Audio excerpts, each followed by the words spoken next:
On my birthday, my son slapped the cake onto the floor and said, "You don't deserve a celebration, you're just a burden." His children clapped while I stayed silent, but when I opened the envelope in my pocket, their celebration died instantly.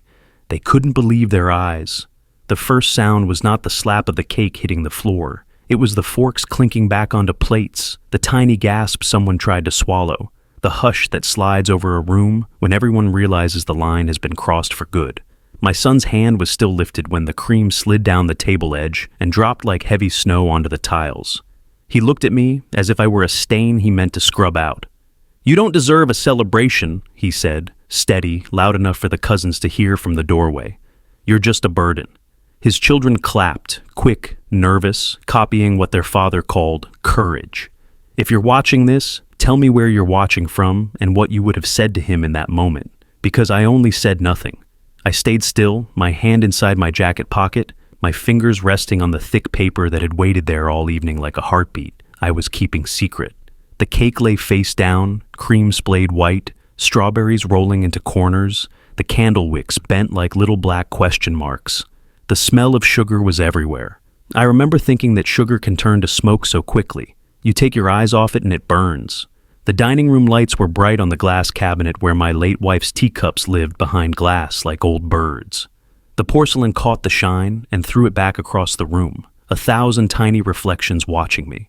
My son's wife stood by his shoulder with her wine glass tilted, not sipping, just holding, like a prop she had no more use for.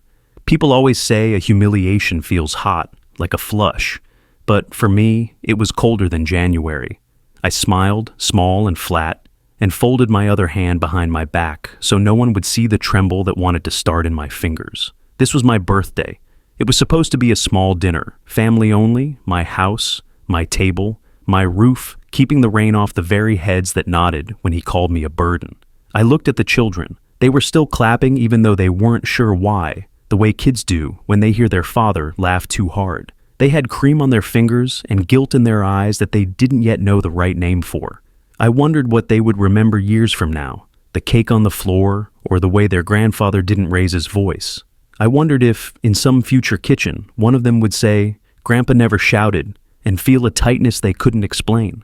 My son, Ethan, cleared his throat and looked at the ceiling, as if he had addressed God and received an answer. He didn't. He only had my quiet. I breathed in and thought of another birthday. Not fancy, not loud. A little apartment with thin walls where we could hear the neighbor's radio spill violin music through the plaster.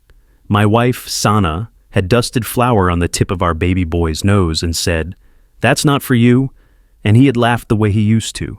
Open mouth, all gums. I can still smell the vanilla. I can still feel the warm oven cloud the tiny kitchen. The cake rose unevenly, and we didn't care. She cut the top off to make it flat, then gave the domed excess to our son in a bowl, and he mashed it with his fingers, happy to destroy the evidence while our love made a small miracle in a cheap pan. Back then, we saved for everything. New shoes, school fees, a second-hand car that coughed smoke when we asked it for hills. We saved and we built, and we promised our boy that his future would be bigger than the hallway he used as a racetrack. On that birthday, we placed 3 thin candles, and he clapped when they flickered, as if flame was something I had invented for him. Sana wore a blue shawl I had bought from a street vendor, who told me it would keep summer in her shoulders. She laughed when I said it looked like she was wearing a piece of the sky. "We don't own the sky," she said. "We borrow it." Some nights, when the city slept angry and car horns fought in the dark, we would open the window and let the cool in. We would dream out loud where our boy could not hear, whispering the life we would buy him with our backs and our bones. I would leave before dawn and return after dusk with hands that smelled like engine oil and dust. She would bathe my son, comb his hair into a neat side part, and teach him to say please and thank you, to look people in the eye, to hand things with both hands, to respect what is given and what is earned. He learned quickly. He watched my face the way a small sailor watches the horizon. He said, "Happy birthday, Baba," with all the candles shining on his cheeks, and I thought, remember this. Remember him like this, and hold this picture the way you hold your breath before diving into cold water. Back in the bright room tonight, the cake slid slowly towards my shoe. I stepped back. I did not kneel. My son's wife stared at me as if waiting for me to apologize for the mess. Ethan said, "You see? Even the cake knows where it belongs. On the floor." He smiled at his own cleverness, and there was a shimmer of triumph in his eyes that was so thin it could have cut him if he touched it. A few guests laughed the way people laugh when a boss makes a joke. The sound had no roots. It rose and died in the same breath. I drew in a long one, steady, and heard Sana again in my head. "Don't be loud. Be clear." I remembered another birthday, years later when the apartment had become a house and the house had become this home, when the street outside had trees we planted ourselves, small saplings that shook in every wind until they learned to stand. Our boy was taller then, the soft part, of his cheek hardened by teenage pride, but still he kissed his mother's hand after cake and wiped a smear of cream from her jaw, with the gentleness only sons know. He was not a cruel child. That is important to say, especially when the present makes a liar of the past. Cruelty, I have learned, does not arrive with horns. It arrives wearing duty's suit, speaking the language of responsibility, saying words like efficiency and practicality. It is a line we step over one careful justification at a time. Sana is gone now, and there are evenings when the house is too big for my breathing. Tonight was not one of those evenings, because tonight every corner was crowded with eyes. Shirt collars, watches, glittering bracelets, objects that have nothing to do with love made the room bright and hard. Ethan raised his glass, and in that second I could have forgiven him if he had set it down and stooped to help me pick up even a single strawberry. He did not. He raised it higher, as if baptizing the moment in wine. "It's time," he announced. We all stopped pretending. He did not finish the sentence. The silence did it for him. I pressed my thumb along the edge of the envelope in my pocket and felt the paper bite. There is a way paper talks when it is folded around a truth. It makes a tidy little promise to your skin. I had put the envelope there after lunch, before anyone arrived, and stood alone in the mirror adjusting my tie. I am not a man who wears a tie at home, but tonight I wanted to stand straight inside my own walls. I looked at myself and saw the lines life put there the honest way, line by line, bill by bill, child by child. I thought of Sana again, and the way she would hook her finger into my tie and pull me close without saying a word. She would have stood beside me tonight. She would have placed a small palm at the back of my ribs, the smallest anchor in the world, and I would have felt unshakable. That, in truth, is how I felt even alone, anchored by memory, weighted by the kind of love that can't be smashed like a cake. "Pick it up," my son said, pointing to the floor as if he were instructing a waiter. His eyes were bright with the power of a moment he thought would make him taller. I considered bending. Not because I was ordered, because I am a man who cleans after himself. But the mess on the floor was not mine. It was his. There is a difference between a stain and a lesson. He had given me both tonight. I let the cream drip down the table leg and pool where it wanted. "Leave it," I said, and my voice was steady enough that two people in the corner turned their heads, surprised that I had spoken at all. I kept my tone flat, like iron pressed on a shirt. "It will be addressed." My grandson, the older one, stopped clapping and stared at me. He has his father's eyes, but softer at the edges. He looked down at the cake and then up at me and shifted from one foot to the other as if his body knew something, his. Mine hadn't caught yet. His sister kept giggling because silence felt too heavy for her small chest. Children fill silence with whatever they can find. I did not look at them too long. I did not want my face to teach them bitterness. "Do you know what day it is?" Ethan asked, as if the candles had been an exam I had failed by refusing to blow. "Do you know what you cost?" He waved his glass towards the table where plates waited for dessert that would never come. All this. The sweep of his hand took in the lights and the plaster and the very air. "We're done pretending it's for you." It is a strange thing to be told that the life you built is a performance where you are not the lead, but the prop. I let the words settle around me like dust. Dust does not crush a man. It only outlines the shape he takes. I waited a breath, then another. My heart did not race. It stepped, steady. He mistook my quiet for defeat. Many people do. Quiet is not empty. Quiet holds the weight of what comes next. Another memory came, not a birthday this time, but a simple Sunday when I had been fixing the leaky tap, and Sana stood with a towel, laughing because the spray caught her hair and made it shine. Ethan was small, playing with a wooden car on the floor, driving it into my heel again and again, delighted by the small thud. Say sorry to Baba, she told him, and he did, tiny voice, sincere. He learned that day that care is not grand romance. It is the drip-drip of what you fix, the turning of a wrench, the way you stand up when you could sit and rest. We teach our children with our backs. They learn even when we think they do not. In the present, I slid my hand out of my pocket and laid the envelope on my palm without opening it. No one noticed. That is how noise works. It deafens a room to what matters. I turned the envelope over once, then twice, folding the moment into my skin. I did not yet speak of it. I only held it like a secret lantern, knowing the light would come out when it was time. The time was not yet. This right now was for remembering. Before you turn the key, you look at the door and know why you locked it. Sit down, I told myself, and I did slowly, as if I was choosing comfort instead of staking a claim. My chair made a soft sound against the wood. I took my napkin, shook it open, and placed it across my lap. People watch me the way people watch a pilot touch every button before takeoff. Curious, unsure, a little afraid. Ethan frowned because my calm did not match his script. A man who will not argue is a hard man to win against. He tried again. We invited everyone to show them, he said, to make it clear. He looked at his wife for the word. She supplied it. Transitions, she said, as if I were a piece of furniture with a delivery window and a return policy. I almost laughed. The word sat there on the table, ridiculous and slick, like a silver fish.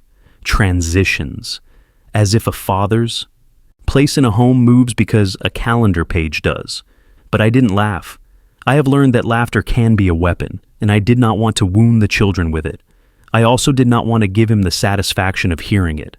Instead, I smoothed the napkin. I looked at the crushed cake. I looked at my son.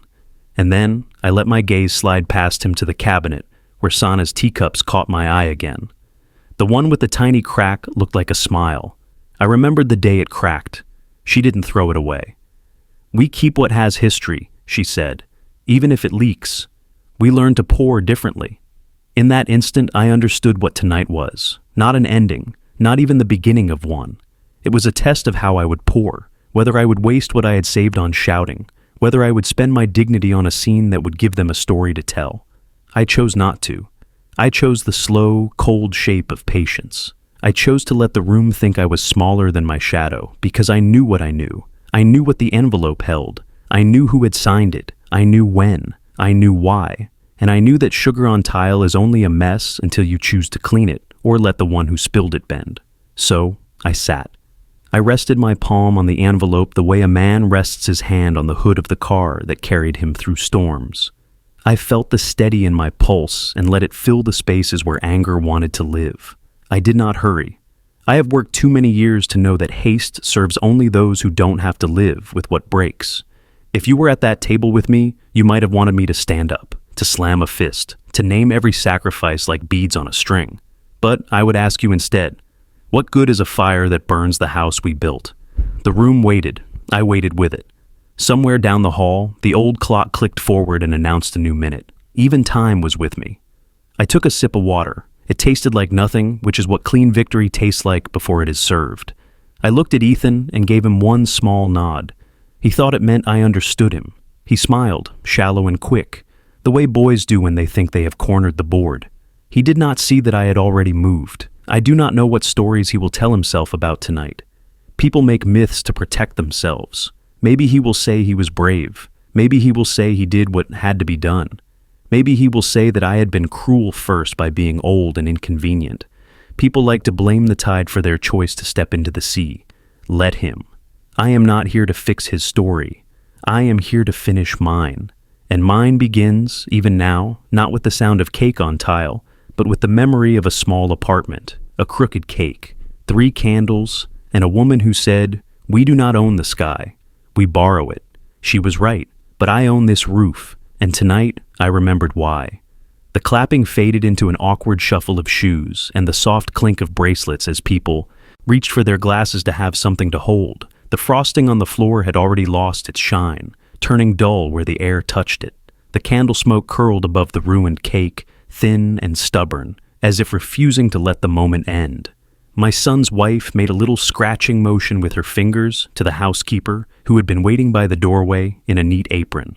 The message was clear. Clean this." I didn't look at the housekeeper. "Leave it," I said, quiet but level enough to stop her mid-step. She glanced at me, then at my son, uncertain who paid her wages and who carried the roof. "He said leave it," someone murmured, and the housekeeper retreated, eyes on the floor, as if the cream might rise up and make its own argument. The children stopped clapping and stared at the mess they had celebrated, as if seeing it for the first time. The room held its breath again. My son rolled his shoulders back, the way men do when they want to look bigger without admitting why. "All right," he said, measuring the room. "Let's be adults." He added a laugh that was meant to sound generous. "It's a birthday after all." He moved to the head of the table and tapped his glass with a fork. The fork made a high sound that used to signal toasts in this house. Weddings, graduations, small victories.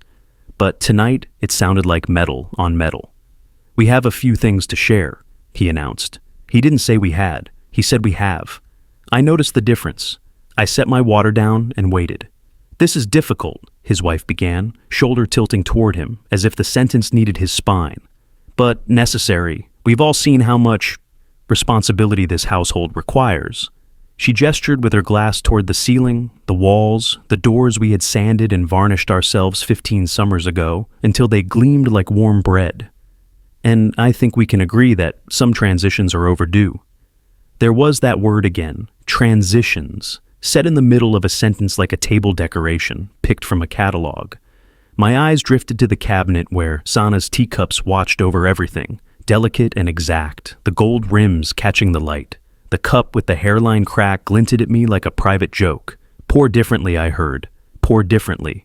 Ethan nodded and placed a neat white envelope on the table beside the ruined cake, as if he were offering dessert in a cleaner form. "We've booked a suite," he said, pleased with his own practicality. "Comfortable, quiet, it's close. They have great reviews." He looked around at the guests, seeking approval the way a boy seeks it on the edge of a diving board. "Meals, medical staff, activities, a garden. You'll have your own patio." He smiled down at the envelope.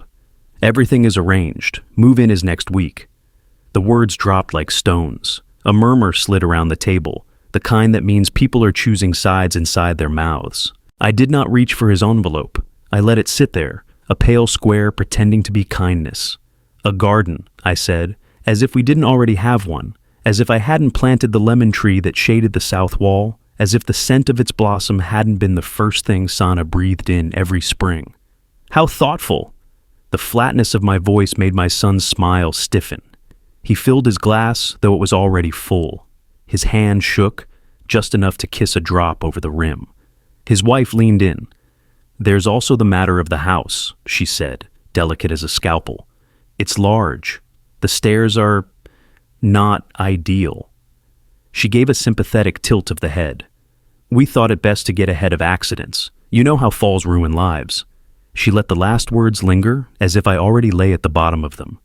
"We'll take over the main suite. The kids need the space. You'll be comfortable until the move." "Comfortable," I repeated, savoring the word as if it were a new fruit. I looked at the stair railing, the one I had carved myself in the winter when money was tight and hiring a carpenter seemed like a betrayal of our own hands. The grooves still kept the echo of my palms.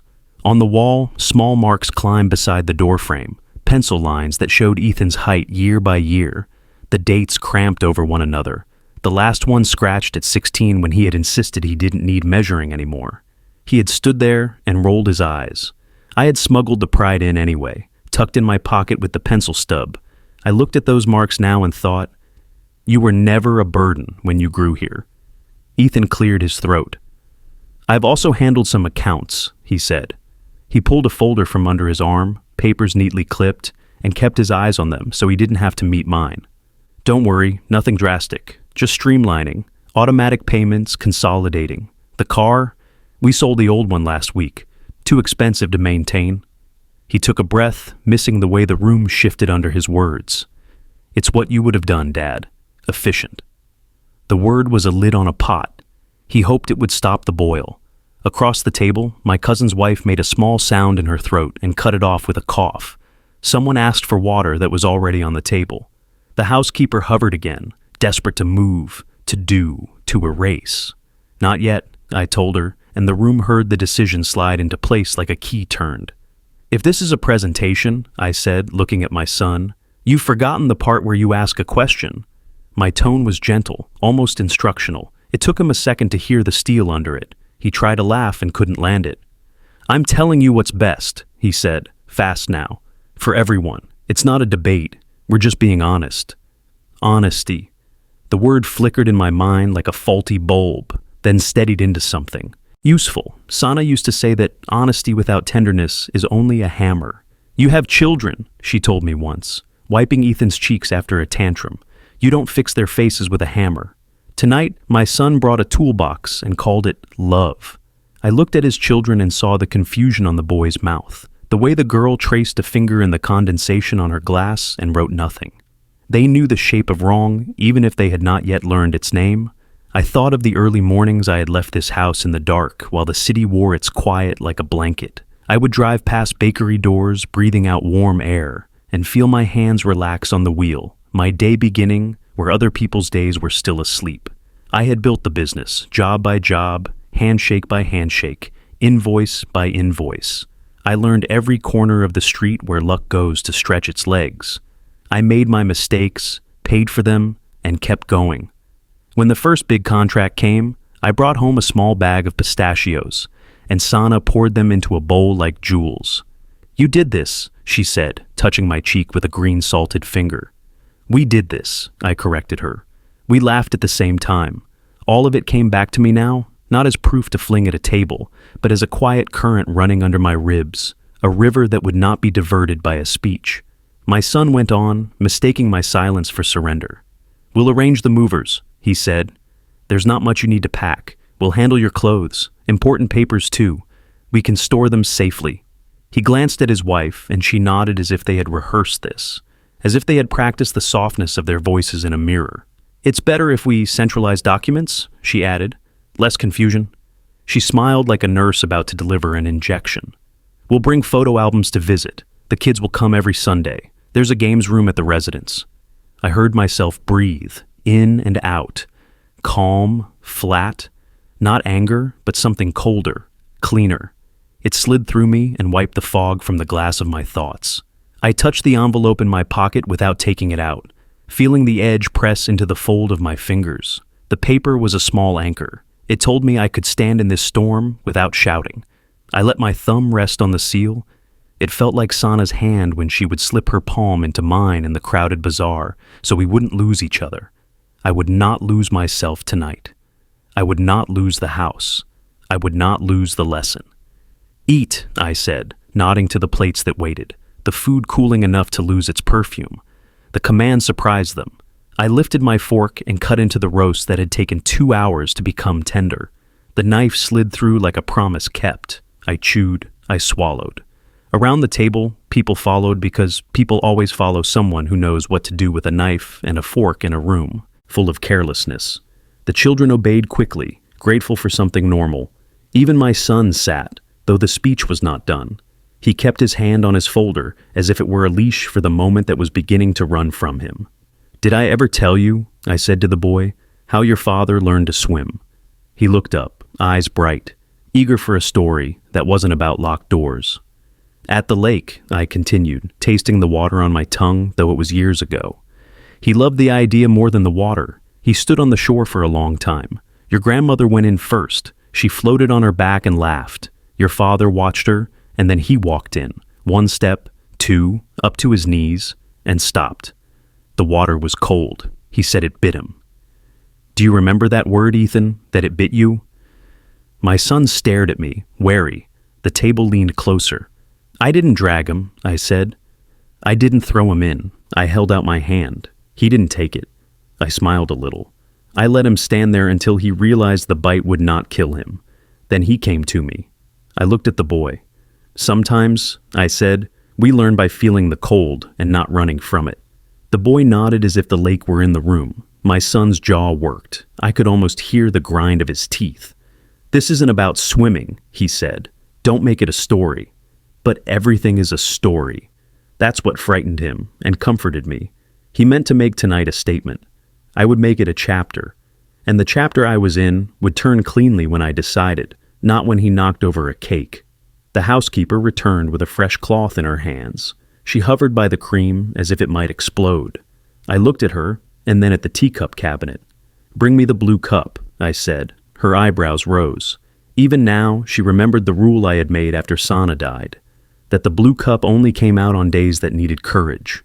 "Yes, sir," she whispered and went, quick as a bird. My son's wife sent a look after her that would have broken a softer woman. This one had carried plates through storms. She brought me the cup with both hands. I held it, heavy and fine. "Thank you," I told her, and she stood taller by an inch that no one could measure but me. "You're not listening," my son said, louder now, trying to pull the threads back into his fist. "This is not optional. We've already started. The locks will be changed at the end of the month, just for safety, not to keep you out." He added the last part like sugar on a bad fruit. "We'll have a new system, codes, cameras. It's time we take charge. We have a family to protect." I turned the blue cup slowly in my hand and saw our reflection in its curve, small, warped, honest. "From whom?" I asked. "Do you need protection?" The question floated over the table and landed gently, a feather heavier than a stone. He couldn't answer without telling on himself. It tried anyway. From risk," he said. "From confusion, from uncertainty." He ran out of words before he ran out of breath. He set the folder down like a shield. I thought of the safe in my study, behind the old photograph of the factory floor, the one with my first crew lined up with their arms crossed, oil on their sleeves and pride on their mouths. The safe was not large. It didn't need to be. It held what mattered, the deeds, the shares, the signatures, the notes in Sana's looping hand, from the day we sorted everything and said, quietly, "This is for later, not because we feared our son, but because we respected the weather. The safe had given me knowledge. Knowledge gave me calm. Calm gave me the kind of power no speech could touch. But I did not reach for power like a man showing a medal. I let my son speak his fear in the language of control. I let him do the math out loud, adding locks to doors and syllables to the word responsible. Around us, the guests pretended to eat. Their forks moved, their throats swallowed. Their eyes watched the space between my hand and my pocket. They didn't know what they were waiting for. I did. "Have cake sent to the children's plates," I told the housekeeper. She paused, glancing at the floor. "From the other one," I added, "in the kitchen." We always made two, one for the table, one for the ones who arrived late, or the neighbors' kids who smelled sugar in the air. It was Sana's habit. "No child leaves a birthday with an empty mouth," she would say. I watched the housekeeper disappear and return with clean slices, cream holding its shape, strawberries still bright. The children's faces changed when the sweetness found them. They forgot the lecture, then remembered it and looked guilty. I smiled at them so they would not learn to feel wrong for receiving joy. Ethan shook his head, tiny movements, as if trying to rattle his thoughts back into place. "Dad," he said, lowering his voice, "why are you making this hard? We're trying to help." He leaned forward, his mouth close to mine. I could smell the wine on his breath. He had never been able to hold it. "Don't embarrass yourself," he whispered, and there it was, the word that tells the truth in a house that pretends. Embarrass. He didn't want care. He wanted compliance without witnesses. He wanted me to bow to the plan he had drawn with rulers instead of blood. I met his eyes and saw the boy from the lake again, shivering at his knees, angry at the cold because it dared to tell him what he was, not yet. I kept my voice a line of metal. "I'm not embarrassed," I said. "I'm hungry." The table laughed because the line was simple, because it offered a way out of their discomfort.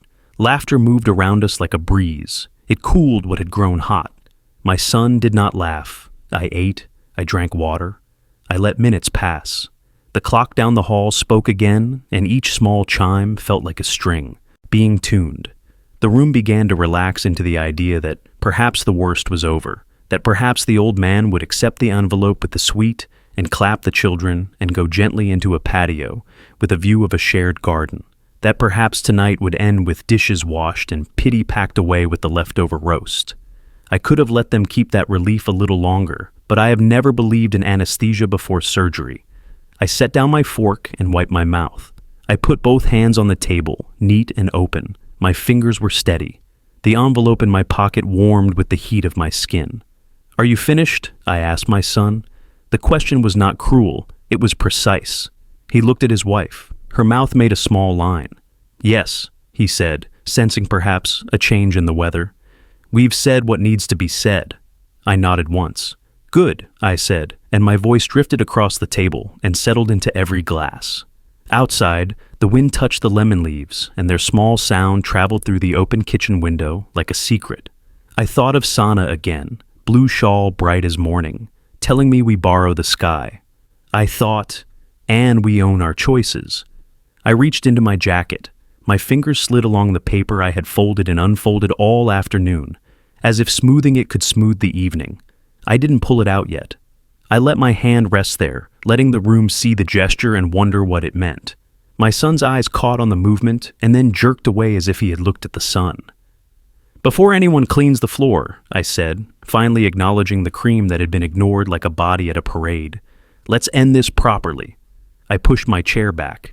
It made a sound I had heard 1,000 times, the wooden feet singing an old note against the boards I had laid with my own shoulders. I stood, slower than a man who is angry and faster than a man who is afraid. The blue cup was warm in my palm. The housekeeper froze in the doorway. The children's forks hung in the air. The cousin's wife stopped mid-whisper. The air leaned forward as one body. My son tried to fill the space.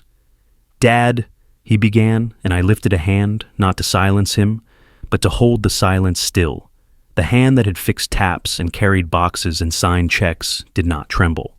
In my pocket, the edge of the envelope kissed my skin like a blessing. I looked at Ethan, at the boy who had once run into the lake because his mother's laughter told him it was safe. I looked at the man who now stood on a shore built with spreadsheets. I felt the bite of the cold and did not flinch. I was ready to pour differently. I let the silence do its work for a heartbeat, then two. I stood with the blue cup in my left hand and the envelope under my right palm, feeling the press of paper against skin like a door waiting for a key. The room had the tight, bright feeling of a stage just before the curtain lifts. Ethan opened his mouth to speak again, but the sound that came out was only air. He didn't know where to step next. I did. "Look at me," I said, not loud, not soft, just level. Eyes rose like birds. "You've told your part. Now, you will hear mine." I didn't ask. I didn't argue. I set the blue cup down in the clear ring my plate had left on the table and drew out the envelope. The paper slid free like a blade from a sheath. The ceiling lights showed every crease where I had folded and unfolded it in my pocket. I ran a thumb along the seal, then looked at my grandson. "Come here," I told him, and he came, small shoulders straight. A boy who still wants to be useful to someone he trusts. He stood beside me, and I put the envelope in his hand. "Hold it," I said. "Don't open it until I tell you." Ethan's jaw tightened. "Dad," he warned, as if I were a child with matches. I ignored him and spoke to the room. "This house was built by hands you cannot see from your seats. My wife's hands. My hands. People in this room know the taste of that work." I nodded to my cousin, to the old foreman near the window, who had come in his best shirt and sat quiet as a tree. "You were there," I said to him. He nodded once, eyes bright, and his mouth trembled around a smile he kept in check. "We did not build it for an audience," I added. "We built it for a family." I took the envelope back from the boy and weighed it in my palm as if I were measuring flour. My thumb pressed into the paper. I could feel, even before I broke the seal, the corners of the documents inside, the thick grain of official paper, the thin whisper of a letter, Sana's letter. My chest tightened, then eased. Grief can be a kind of spine if you let it. I slid a nail under the flap and opened it with a clean tear. The sound cut the room in half. My son's wife flinched as if the paper had snapped at her wrist. There were two things inside. I did not raise them high like trophies. I didn't need height. I needed weight. I laid the smaller slip on the table first. A photo, worn at the edges, our little apartment kitchen glowing in cheap light, a crooked cake on a chipped plate, Sana with flour on her chin, and our boy on her hip. It was the picture I kept in my wallet for 30 years, until the leather wore a ghost of it into itself. I placed it facing the children. "That," I said quietly, "is where your father learned what celebration means." My granddaughter reached out a fingertip, not touching it, hovering like a moth near a lamp. Her eyes went soft. Ethan looked away. Even now, the past made him feel small. Then I set the second thing down, the one that turned the temperature in the room, the way a new wind turns a lake. It was the copy of the trust deed Sana and I had signed the year before she died. The one we had updated again after the first hospital stay taught us how quickly plans can turn to wishes. The title of our home, the business shares, the bank instructions, the line about guardianship that had cost us a sleepless night. Everything precise, everything dated, stamped, sealed. And at the top, not in my handwriting or Sana's, but in the clean print of the registrar, the name of the trust, and beneath it, the trustees. I didn't have to say the names. My son could read. He leaned forward and did. His mouth opened, then closed. He blinked. His wife leaned too, faster, greedy for letters, then stopped when her eyes told her something her ears had not prepared her for. A flush moved up her neck. The old foreman in the window seat made a small sound like, "Ah," the sound a man makes when a bolt finally turns. The cousin's wife put a hand to her throat. The housekeeper, poor soul, missed the reason, but felt the shift and stepped back as if a wave had rolled in and licked the toes of her shoes. The children looked at their father for cues. He offered none. Celebration does not die with a scream. It dies with a blink, and then another blink, and then the kind of quiet where even breathing feels rude. I did not rush to explain. I let the room read. They read that this house was not my son's to give away like a coat that no longer fit me. They read that the company he liked to call ours when talking to friends was not a toy in the house's playroom. They read that the trustees were me, and another name, one that made mouths part because it was not Ethan's. It was my grandchildren's names, held in a simple structure with my hand and the hand of a lawyer who had stood at Sana's memorial and kissed my forehead and said, "I will be useful," and kept his promise. They read the line that said that upon my death, the house would not pass through any son's hand to be chopped, staged, sold. It would pass straight to the children, managed by a guardian named not by wish, but by paper. They read, and I watched the reading work on them like slow rain on hard ground. Ethan found his voice. "This is," he said, then stopped because he could not find a word that would undo ink.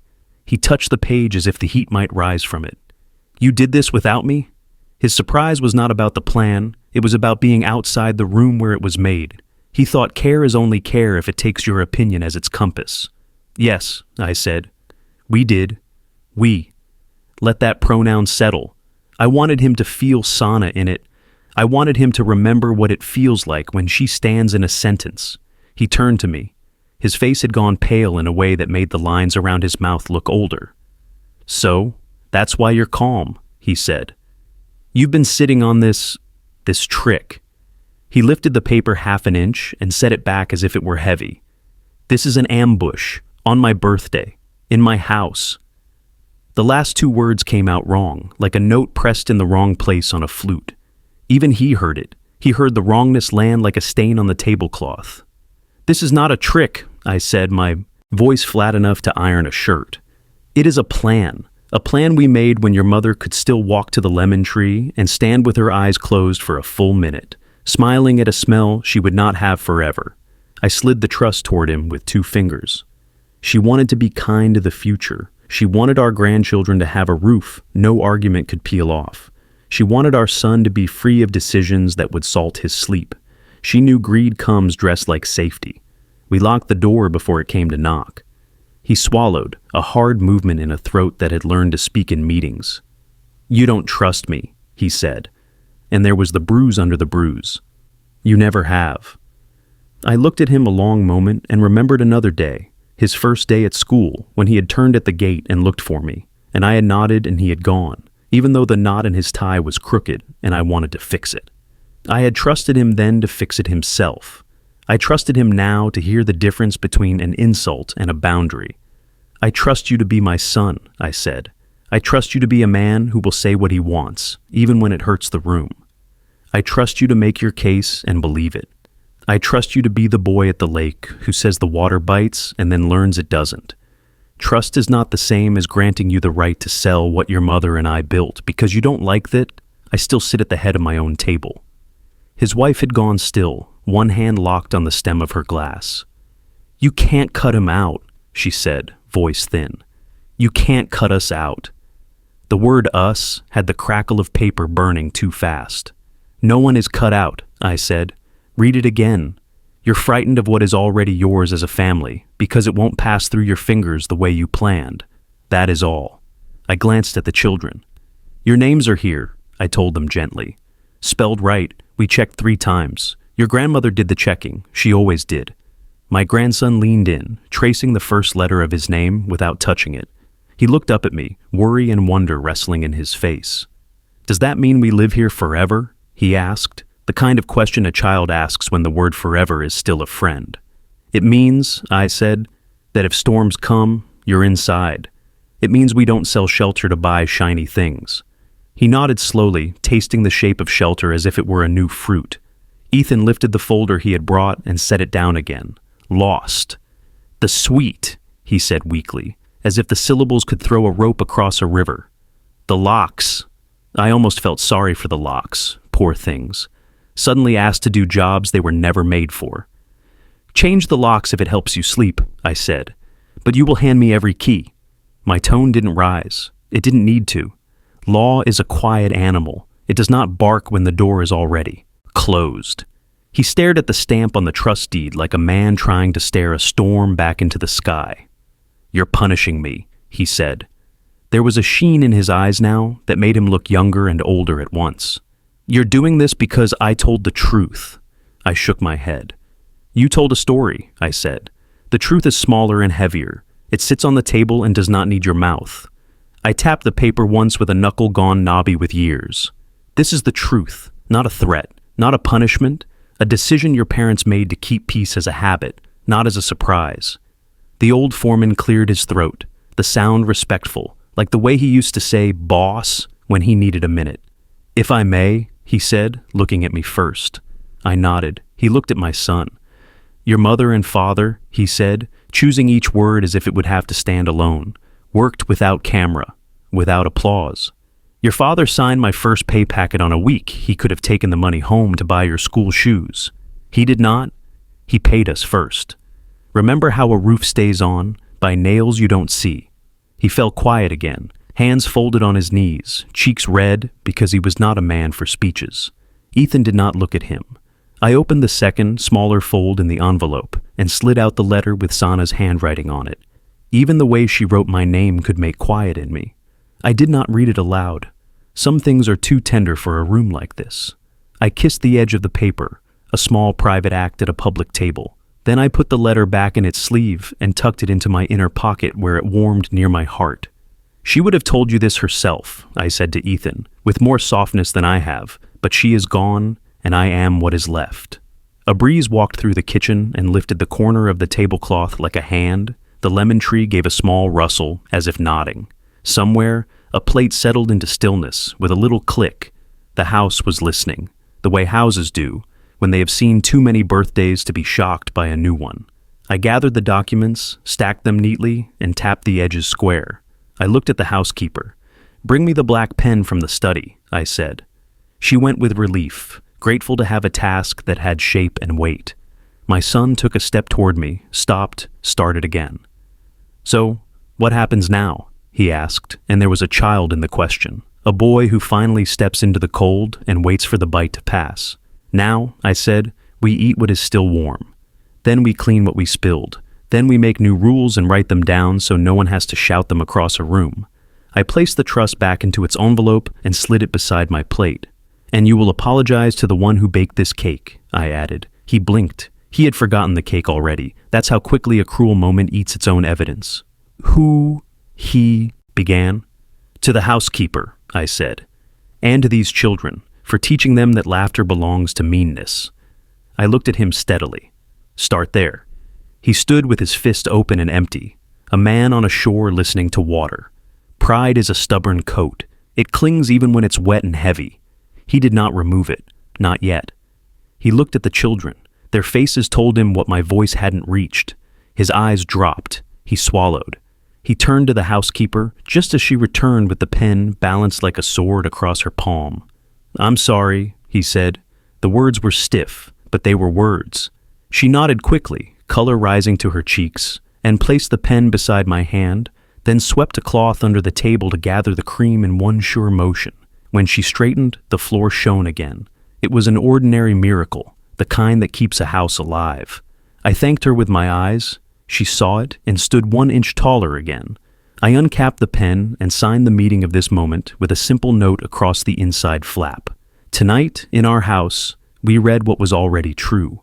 I dated it. I don't know why. Maybe because memory is a kind of law too, and dates help it hold shape. I slid the envelope back into my jacket. Ethan watched the motion as if the paper were a flame I might wave too close to his skin. "Dad," he said again, softer now. He looked at the ruined cake, then at the clean floor, then at the blue cup waiting like a witness between our plates. His mouth worked around a sentence and found no place to rest it. "Sit," I told him. I kept my voice even and without edges. "Eat." He sat because his legs needed something to do other than tremble. He cut a piece of meat that had cooled and chewed it like a task. His wife stared at her plate, lost and calculating, trying to count a new kind of math where numbers had family names. The guests breathed out together, a sigh that said a storm had passed even if rain still fell. I lifted the blue cup. It felt less heavy. "Tisana," I said, and the room, as if coached by something older than habit, murmured "Tisana" back to me. For a second I saw her at the doorframe, head tilted, blue shawl catching light like a lake. She raised an eyebrow at me the way she did when a lesson was nearly learned. I raised the cup in return. My grandson pressed his shoulder against my side, a small contact that could have held up a mountain. "Tomorrow," I said into my cup, more to myself than to them, "we'll talk about the business, about how shares vote, about who signs and who waits." My son flinched, but I held up a hand. "Tomorrow," I repeated. "Not tonight. There are children at the table." I set the cup down and picked up my fork, the simple gesture of a man who knows which tools fix which problems. Metal on china. The sound was strangely sweet. The clock chimed the quarter hour. The lemon leaves whispered their secret to the dark. In the glass of the teacup cabinet, a dozen tiny reflections of the room looked back at us, each one with its own small truth. The boy's round eyes, the girl's drawn lip, my cousin's wife with her hand still on her throat, the old foreman's knees pressed together like a prayer, my son's profile tight as a knot, my face calm as a lake in morning. The picture did not need a frame. It had a roof, it had a table, it had a floor someone had just cleaned with dignity. It had a letter in my pocket and ink on a page and a plan made with a woman who knew how to borrow the sky and return it without taking more than her share. I breathed in. The air tasted like lemon and bread and something new, something clean.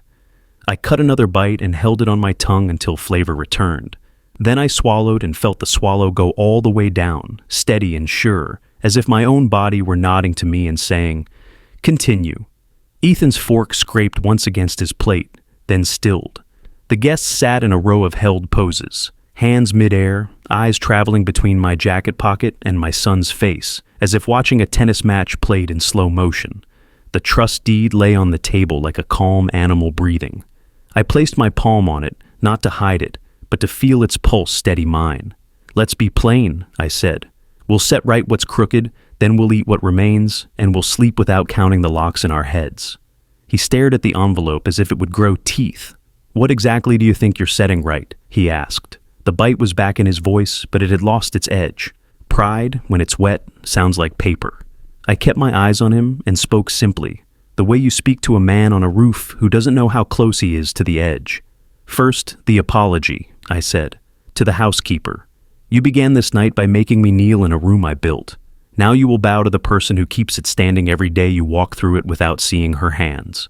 He inhaled as if to refuse, then glanced at the children and let the breath go out of him like a tire finding a nail.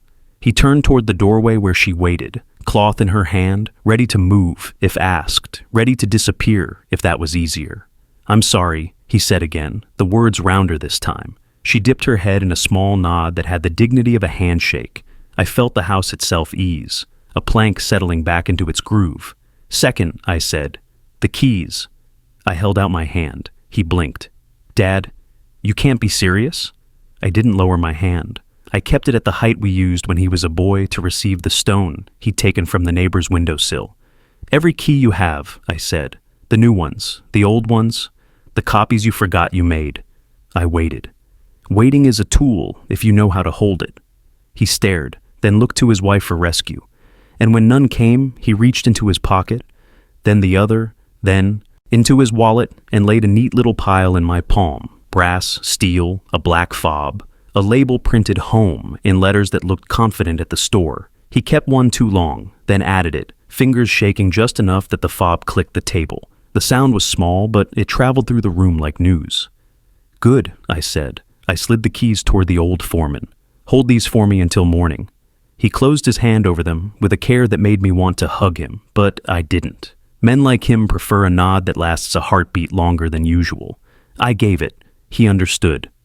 Third, I said, letting my voice settle even flatter. Your accounts. His shoulders jerked as if I'd tugged a string tied to his back. We'll reverse the changes you made without asking, I continued. Tomorrow, not tonight. We'll put back the automatic you took. We'll unsell what you sold. The car was not yours to sell. You'll fetch it. He opened his mouth. I lifted a finger. You'll fetch it, I repeated, or you'll pay the price it fetched, plus the honesty tax. I let the phrase sit.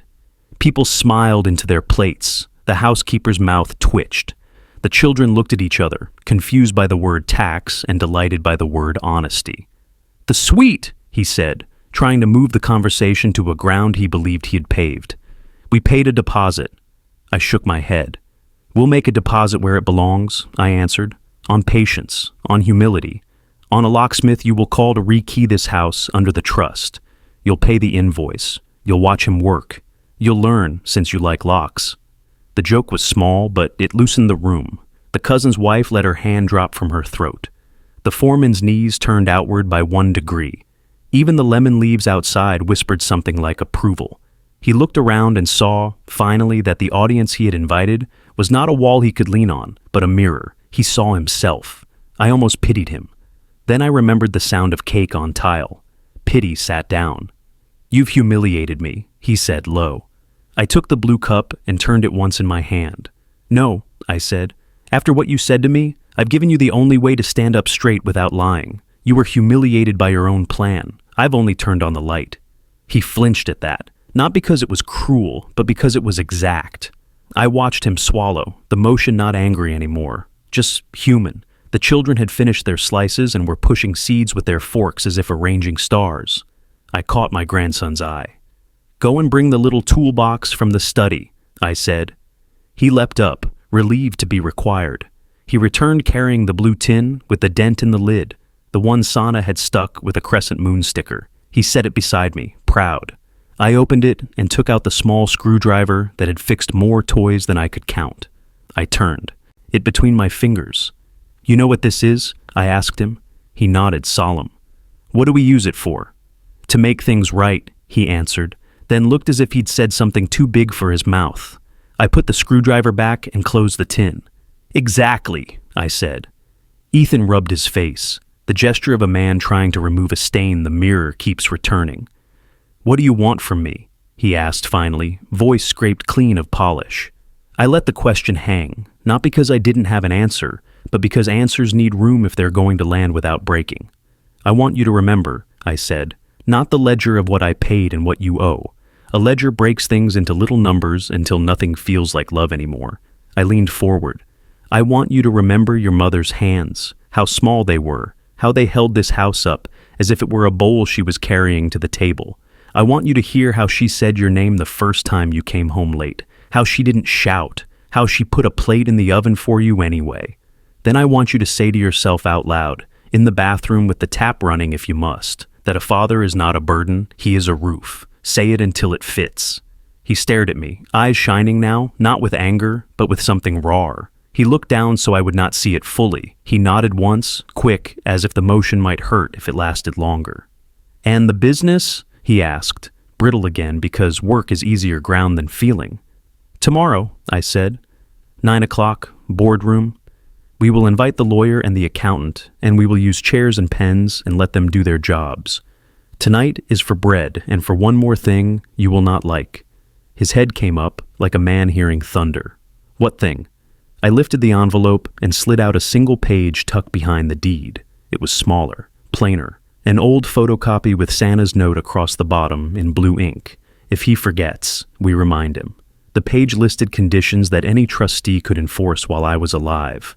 Respect in the home, required for continued access to its privileges. No violence of mouth or hand. No spending from the company account without 2 signatures. No decisions about my care without my voice present in the room. It was not law the way a stamp is law. It was the law of a marriage. I laid it between us like a thin plank across a stream.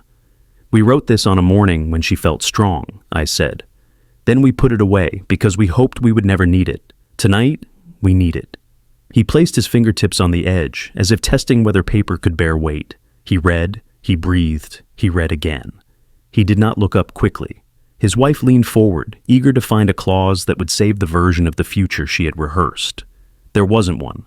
Her mouth pinched, then flattened into something I recognized. Not defeat, but recalibration. Some people can only love when angles suit them. I did not hate her for it. I only refused to let her draw the angles. I let the room absorb the page, then I did the small, necessary things that stitch a moment into a memory you can live in without bleeding. I asked the housekeeper for hot water and fresh tea leaves. I poured for the elders first. I gave the children more strawberries from the second cake, and this time they licked their fingers without glancing at their father.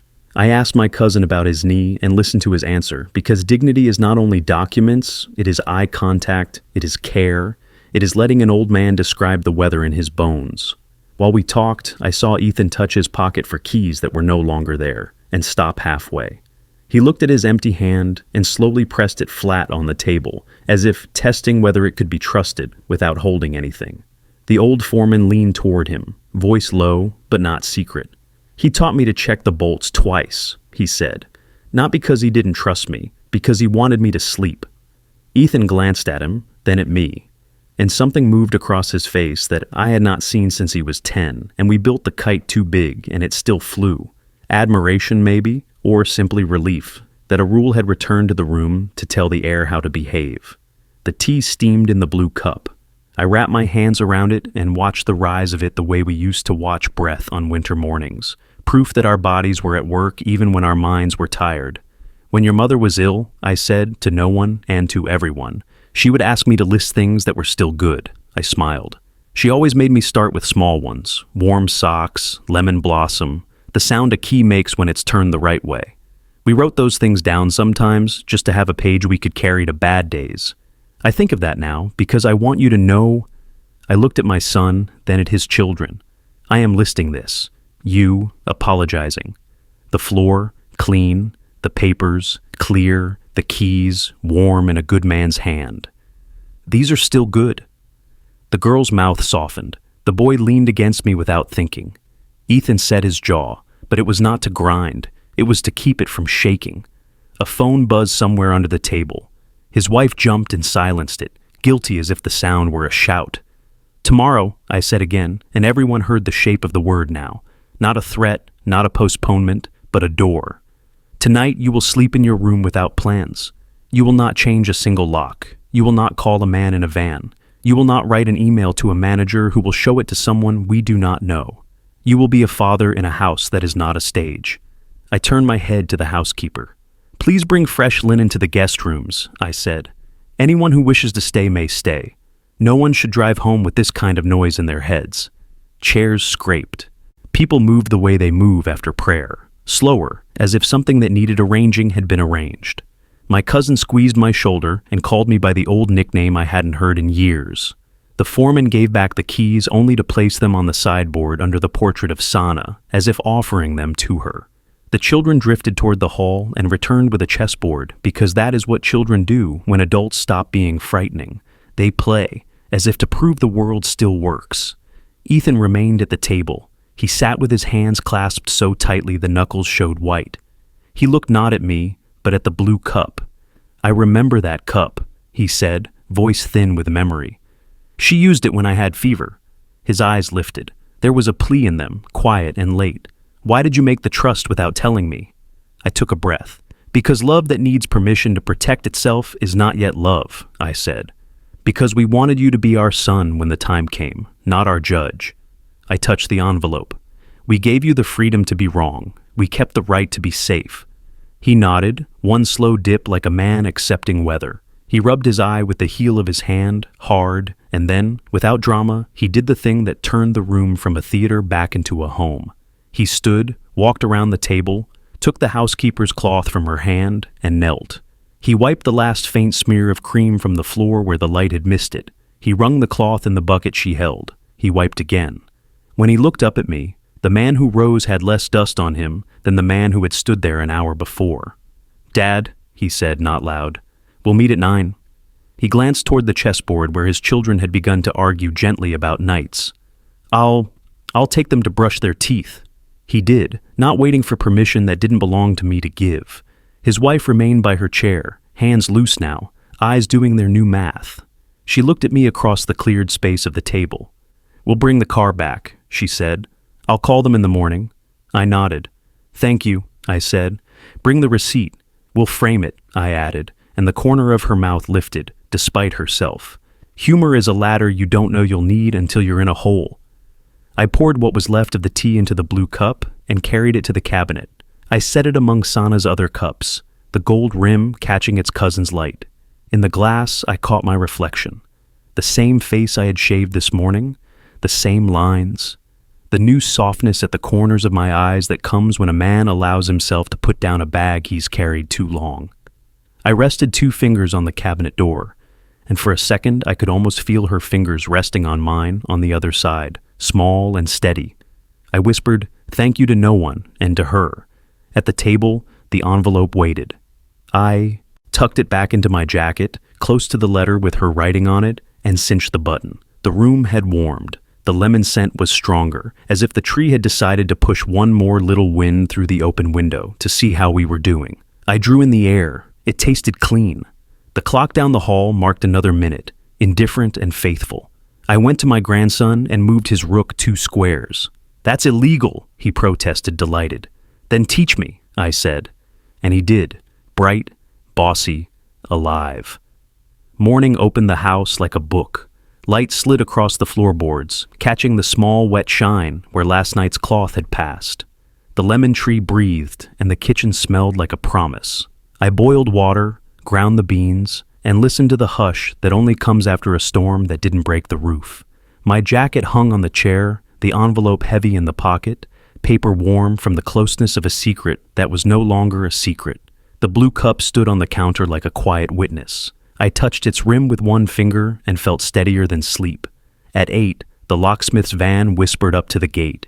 Ethan stood beside me on the porch, hair combed, shirt tucked, eyes swollen in the way a man's eyes get when a knight has asked him hard questions. He didn't try to speak first. I signed the work order, and the locksmith, young, careful, the kind of boy who measures twice and smiles once, set down his case. The click of metal on stone sounded like a small clock starting. We watched him work. He took out the old cylinders, with the respect a surgeon gives to bones that have carried a life. New brass slid in. New keys emerged, teeth neat and certain. He handed them to me on a ring that felt cool against my palm. I counted twice, then turned to Ethan. 2 for me, I said. 1 for the housekeeper, 1 for you. He nodded, took it, and held it as if it might tell him what to do next if he listened closely enough. The foreman arrived with a thermos under his arm and stood in the doorway, a sentry with tea. We drank without talking. Some mornings belong to the hands, not the mouth. At 9, the boardroom smelled like paper and polish. The long table shone under the window. Across from me, the accountant stacked folders with the tenderness of a man putting quilts away at the start of summer. The lawyer, old friend, steady eyes, uncapped her pen. Ethan came in on time, sat straight, and kept both palms flat on the table as if testing whether it would hold. He met my gaze and didn't look away. Good, I thought. He is learning to stand in cold water. His wife did not come. This was not her room. "We'll keep this clean," the lawyer said. "We have 3 tasks: confirm the trust's voting rights, set new authorizations, and assign roles that match responsibility." She glanced at me. I nodded once. We began. She read the clauses. The accountant added figures like stepping stones, each placed so that a man could cross without wetting his shoes. The numbers were not weapons. They were beams. We laid them carefully. The company accounts would require 2 signatures going forward, mine and the CFO's, or mine and Ethan's, when it was appropriate. Single-person withdrawals were revoked. Petty cash limits were reset to honest sizes. Credit cards were canceled and reissued under new rules that would have made Sana smile. We voted, we signed, we dated. This is the work I love, turning air into shape, worry into ink that knows where to stand. Now, Rolls, I said. Ethan, you will run operations for a year. Not vision, not sales, not finance. Operations, trucks that leave, parts that arrive, floors that shine, schedules that hold. He blinked, then nodded, wary at first, then with a kind of relief that surprised even him. Work that touches ground can rescue a man from the stories he tells himself. Your pay stays the same, I continued. Your bonus hangs from one hook. On-time deliveries above 98% for 6 months straight. You'll do it with the team, not with speeches. He breathed out, shoulders down by an inch. Yes, he said. It was not sulk. It was not surrender. It was a man choosing a tool. The foreman's mouth twitched, approval disguised as a cough. The lawyer slid another paper forward. One more thing, she said, eyes soft. The Sana Foundation. Ethan looked at me, puzzled. I opened my hand, palm up, showing nothing but years. Your mother wanted apprentices to have fees paid when they came from families like ours used to be. Thin wallets, strong backs. We funded it quietly. We'll make it public now. 10% of net every year. Scholarships, tool grants, night classes. Your children will pick the first recipients with the foundation board. The lawyer offered the document. Ethan read, and as he read, his face did something I had not seen it do in years. It softened without asking permission. She would like this, he said, almost to himself. She already likes it, I answered. We only had to catch up. We set a date for the first ceremony. We set rules like fences that keep animals safe instead of trapping them. We stood. The lawyer capped her pen. The accountant clicked his briefcase shut with a satisfied little sigh. Handshakes were given and taken, all of them real. When the room emptied, Ethan stayed. He looked out the window at the yard, where trucks napped in rows like cattle in shade. I will get the car back today, he said, steady. Here's the receipt. He held it out. I took it and read the numbers. They were ugly, but honest. I folded the paper along the creases and slid it into my pocket. We'll make a frame, I said, and he started to smile before he could stop himself. We walked the factory floor. Men looked up and nodded. A few lifted their chins at me, then at him, weighing our weather. I kept my hands behind my back, the way I do when I want to see instead of do. Ethan stopped twice to ask questions he would not have asked last week. Why is this pallet still here? What's the bottleneck on line 3? The foreman answered each gently, like showing a boy how to hold a fish so it doesn't hurt his hand. He listened. He took notes. He didn't pretend. I let them talk and drifted toward the old wall where a photo of the first crew hung in a cheap frame. Sana had taken it with a camera that ate batteries in a day. Grease on faces, sun in eyes, pride in everyone's mouths. I touched the glass. We're keeping watch, I told them under my breath. No one is selling your sweat to buy a loud car. By noon, the car came back to the driveway at the house, paint still warm from the road. My son handed me the keys without ceremony. I gave them to the housekeeper. She laughed, surprised. Sir, she said, unsure. You'll drive it to the market on Fridays, I told her. The baskets are heavy. I'm tired of you taking 2 buses and a smile. She covered her mouth with one hand, eyes bright. Yes, she said. Thank you. Her gratitude lifted the whole room a half inch off the ground. In the afternoon, I opened the safe and took out the photo again, the same one I had placed on the table last night. I ran a cloth along the frame and set it on the piano where small things become big by being seen. The children came and stared at it like a window. Is that Baba? My granddaughter asked, pointing at the boy on Sana's hip. That is your father, I said, before he knew how to be anyone but this. She peered closer. He looks kind, she said. He was, I said. He is, I added, because words are tools too, and you should use the right ones when you can. We baked another cake, not fancy, vanilla, uneven, honest. The children measured with tongues between teeth. Flour got on my shirt. We didn't wipe it. Ethan cracked the eggs with the confidence of a man who has broken things and learned they can become something good if you stir and wait. He said little, but when his hands brushed the bowl, his fingers were careful, almost reverent. When the cake rose, the kitchen swelled with a smell that can still make a long day breathe. The housekeeper leaned on the doorframe and smiled without hiding it. I folded the napkins, set plates, set forks. We didn't light candles. We didn't need fire to prove anything. Before we cut, I took the blue cup from the cabinet and set it on the table where all could see it. Ethan looked at it, then at me, and his chin dipped in a yes that did not bow. "To the roof," he said, and startled himself with his own words. The boy lifted his glass of milk. "To the roof," he echoed. The girl grinned and repeated it, because the phrase felt like a song. We ate. We didn't talk about trusts or locks or accounts. We talked about the lemon tree winning its fight with last winter, about a stray cat who had chosen our yard as her kingdom, about the market stall that started selling mangoes too early on purpose. The laughter returned in a different shape, rounder, softer, earned. When evening came, the guests who had stayed rolled up their sleeves and washed plates until the sink shone.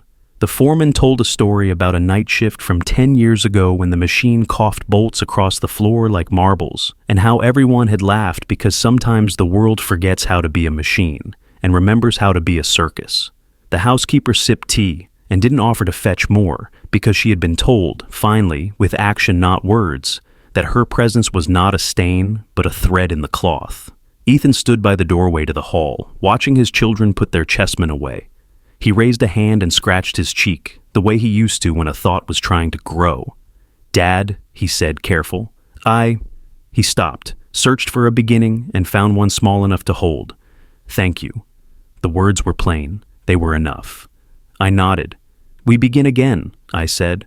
"Tomorrow you will go early. The trucks don't like speeches." He almost smiled. "Yes," he said. "I know." He turned to the housekeeper, and this time his voice had no stiffness in it.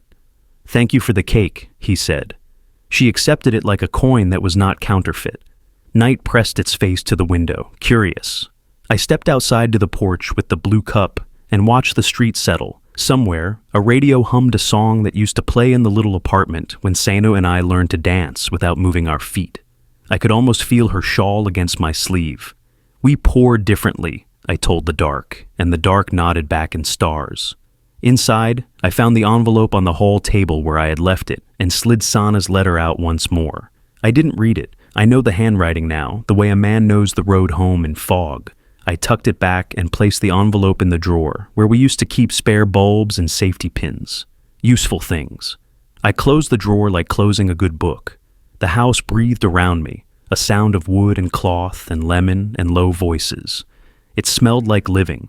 If you have watched this far, if you have sat at this table with me through sugar on tile and keys on wood and papers under light, you already know the moral I'm about to say, but I'll say it anyway because saying a true thing out loud helps it stand up straight. Families don't take what's yours and tell you you're not welcome. Sons don't call fathers burdens when roofs still hold. And a man who keeps his hands steady when the cake hits the floor will pour differently and still fill every cup. Tell me where you're watching from and what line struck you hardest, because your words will meet someone else's storm at the door and show them how to hold it shut. And if this story found you at the right minute, do one more thing for me. Like, share, comment, and subscribe so these lessons keep traveling to the tables that need them most.